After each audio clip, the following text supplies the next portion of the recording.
Homeschool parents, this is a message for you.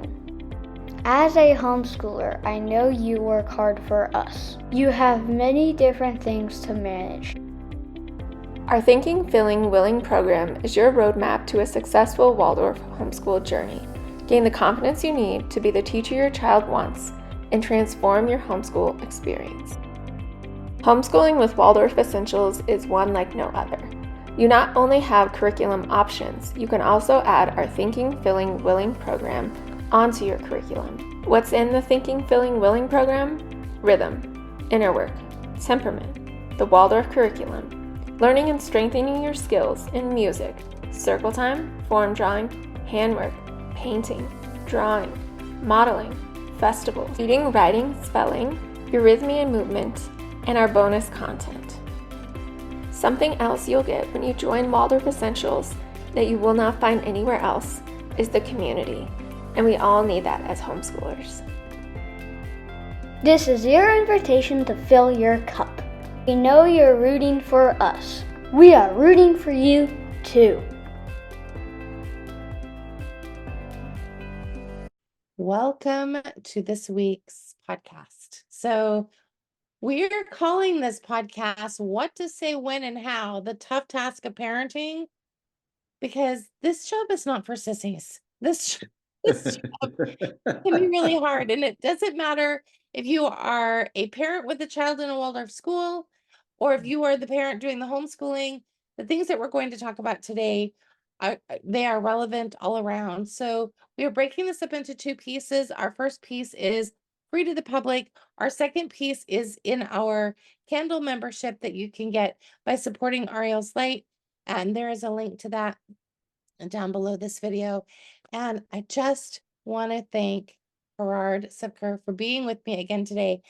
We sort of joke that we are like two cholerics having conversation, and we are tackling these big pieces in because we love our children. Like and I feel like it's such an important piece that that gets mixed up. It gets mixed up. Adults get involved, and then the whole thing gets mixed up, and we moralize too much and we intellectualize too much. And so we really want to sort of help parents back that piece off a little bit and really look at the child that's in front of them. So I think that's the best place to start. So let's sort of talk about Steiner and just sort of this space of what is important when. So, we've got this 0 to 7 space, which is very much a willing space. We're not bringing anything of the world to them really at this point. I mean, we're being really careful. So we're not, excuse me, we are not bringing anything that's really heady because we're just still keeping that as this very soft story place, loving space, because we want to really preserve the space of childhood.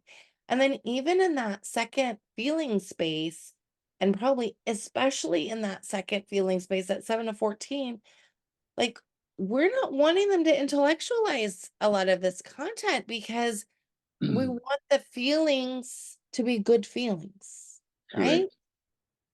And our stories bring that throughout. That there's always that warmth, and it addresses every single thing. Even after all these years, when you start telling the Norse stories, you can see this is just right.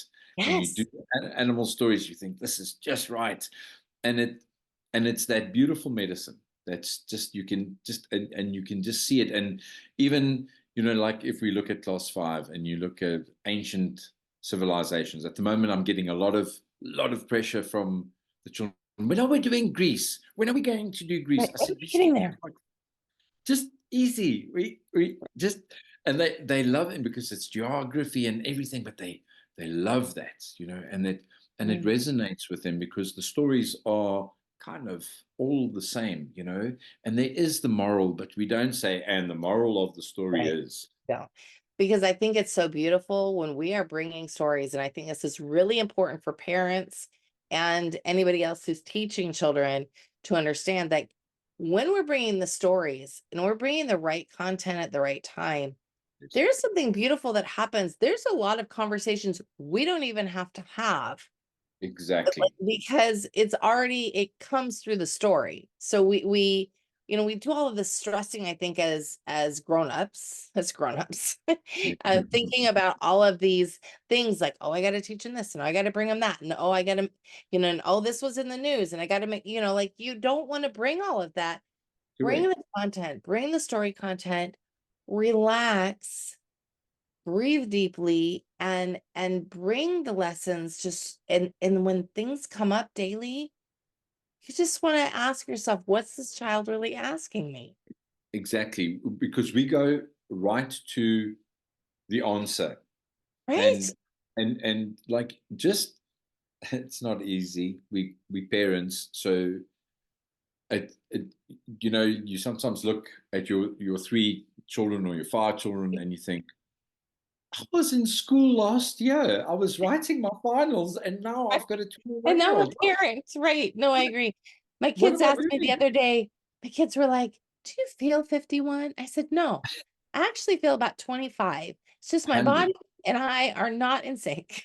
No, no, no. They're like, I agree. do you feel And like you're and 25? that's where it gets frightening, because sometimes at, at the moment in my life, my son's going to turn 21, and so we have these beautiful, beautiful conversations, and it's it's really at the stage of, okay, my boy, you've got far too much cologne on. Okay, let me explain to you, and you know brown belt, brown shoes, please, black, just, and it's wonderful. And you think, goodness gracious, he's this man, and then you get that fear of, okay, I've got another man in my house, and I still feel 25. Yes, But right. but then still, even today, we spent some time together, and then the stories come back up. We were talking about Spartans today, and I thought, yeah, I'm sitting in, of course, the wonderful thing, my son's driving the car, and I'm being driven everywhere, and every now and then, you put your hand on the dash. Right.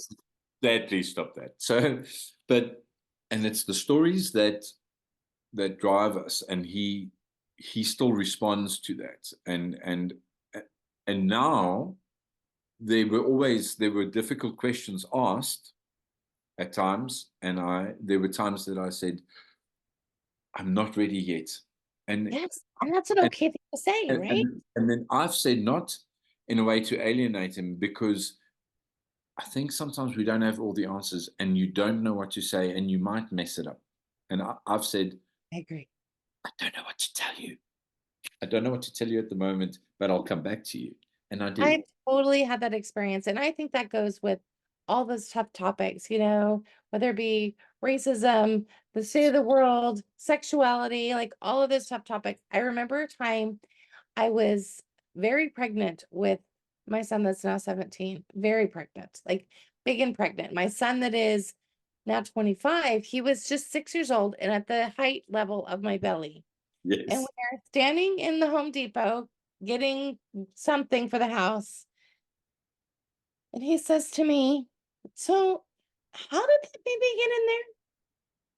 And Yes. you could see the cashier, like her eyes got really big as she's like ringing me up. And I just said, we'll talk about it later. And then later on, I said, he brought it back up again as I'm praying that he just forgets the question. Of course. And in Yes. my mind, even though I'm this Waldorf parent, I'm like, how do I answer that? What do Yes. I Yes. give him? He's 6 years old. Like, and then he asked it again, and these words just came out of my mouth. I said, God put him there. And he said, oh, okay. That was all he wanted. That's And it. I think That's it. so often parents are like, oh my gosh, I'm going to have to explain all the birds and the bees. No, Yes. Let's get the just biology book and the answer what diagrams. they're asking.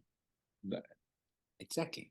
But we're equating the way the world is working, Right, that's what we have to do. right. And then, do you know what? And a moment's gone. You that a moment is gone that you could have done something else, where it could have been just different, I just agree. different. And that's why it's okay to say, I'll get back to you on that. Give Great. me 10 minutes. Let's talk about this after dinner. Like all of those things. And that's not like pushing your child off. It's No, really like getting yourself in order. And I think it's really important that parents do this together. So when a child asks you a question that you're not quite ready to answer, or you don't know how you want to discuss this together as a family, talk to your partner first and hundreds. then come to the child, because I feel like it's so important. I had a situation with my ex-husband where he thought it was an okay thing to tell our then very, like, they were probably, our boys were probably, maybe they were 10 and 12. And there was a TV show that they had been watching, and he thought it was a good idea to say, "Did you know she got pregnant?" And they were like, "What?" She's a teenager on this show. In their mind, you only get pregnant when you're married and you have children, like that way, right? So then it kicked open a door that I had to then answer Yes. because of a comment. And so much of it is watching how we're talking around our children, because I think that Correct. that really leads into this other space of, if we don't want to have to answer difficult questions right away, and we want to really be able to decide how we're answering them, we really ought to watch what's coming out of our mouth. I think it's so important to not have adult conversations with children. Correct. Just It's not fair. have a God, and like we always say, take that breath, just okay, and then just think a little bit, because you're going to be okay. You're going to do Right? the right thing, or you're going to mess it up, but you've got quite a few years to fix it. Like always say, we make the mistakes, and you know, we have this joke that you can say something to your therapist. That's not what we mean, but just Right. it's going to be okay. Parenting, and I'm at the stage of where when we have difference of opinion or something, I say to him, you're going to blink and you're going to have beautiful children, and I'm going to be a grandfather, and you're going to see it's quick. It's not easy, and it's not trying to make them feel bad, Right.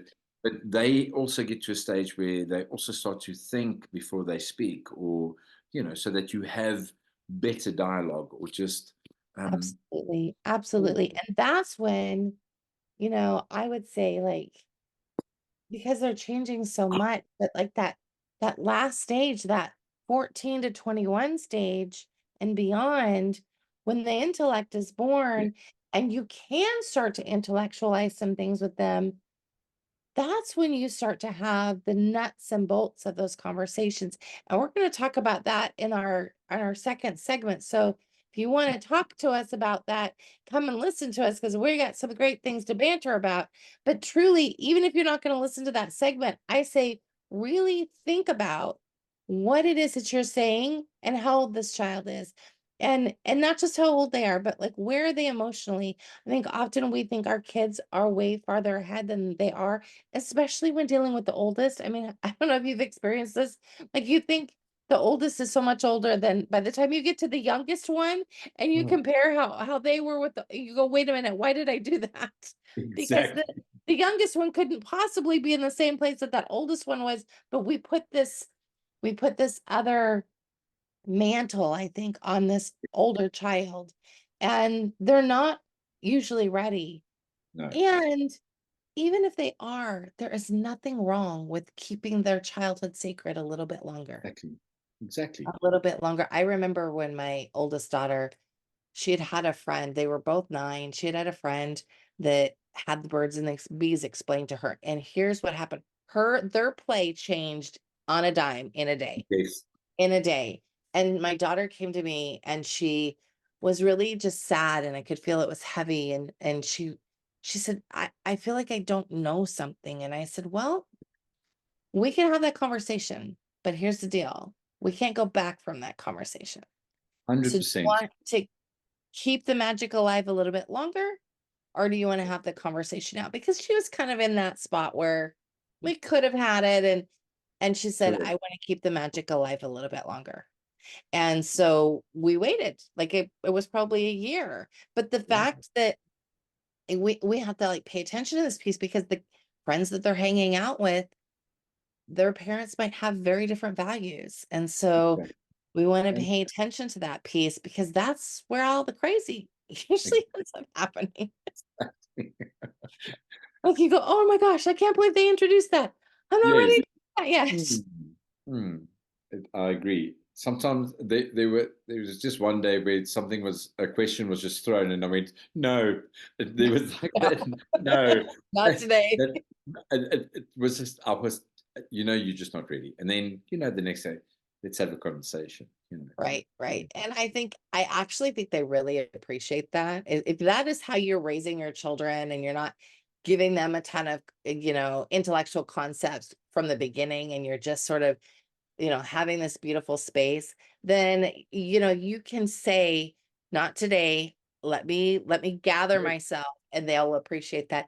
And you can also, when you've been in that space, have a 12-year-old that will listen to a gnome story just Ex- because they need it. Exactly. Because they need, even if they're way beyond the gnome stories, they will 100%. sit and listen because their heart might need it. And Correct. I think that that's a beautiful space to be in. And I feel like we just really, we have to like honor and preserve this space of childhood as much as possible. I think especially in today's world. And so today's world has gotten so and it was probably this way 50 years ago, and people were saying the same thing, that today's world Exactly. has gotten crazy, right? But it's just Exactly. keep getting crazier. And so I think we really have to stand back and ask ourselves, what is it that we want to bring? How do we want to bring that?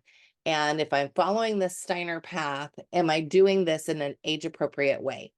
And if Correct. not, if I've messed up, how do I sort of backpedal about it?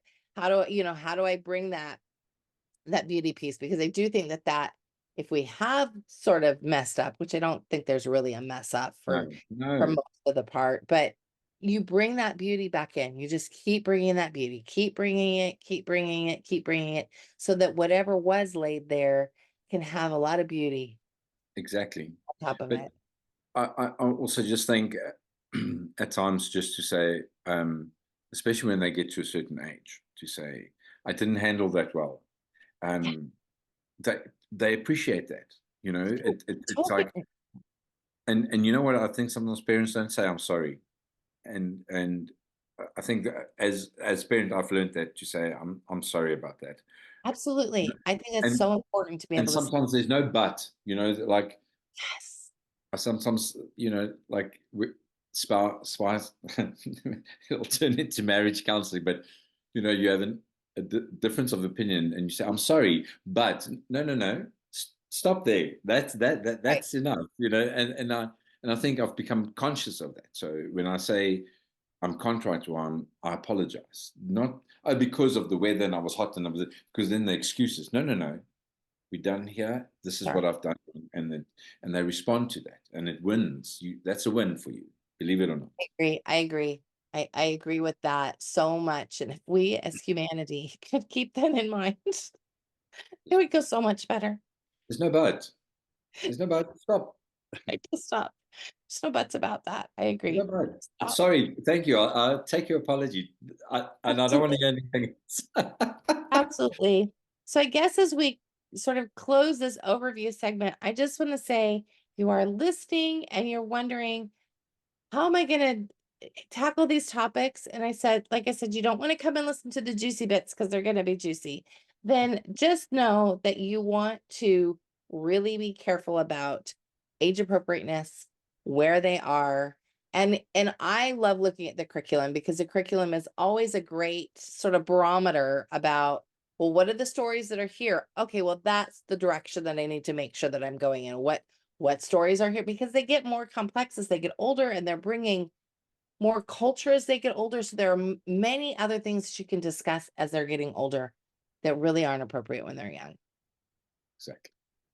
So, all right. So we're going to close this overview piece and open the juicy bits piece. So if you are staying here for the juicy bits, we just thought it was funny to call it the juicy bits because these are the things that I have to tell y'all. Gerard and I agonized over how to bring them and what to say about them because they're questions we get a lot. I get this question a lot. Melissa, is office hours or planning for peace, is it like recorded so that I could just listen to it again later? And here's the answer. No, it's not. And this is why. I really want that to be a safe space. I want that to be a space where you are free to say the things you need to say. You are free to be frustrated with your life, frustrated with your kids, frustrated with your partner, and let us help you pull it all back together and build it back up again. Because you can't do that if you're worried about somebody listening to it again later. So the answer is no. We don't record our live things anymore. Just for that, we really want to protect you.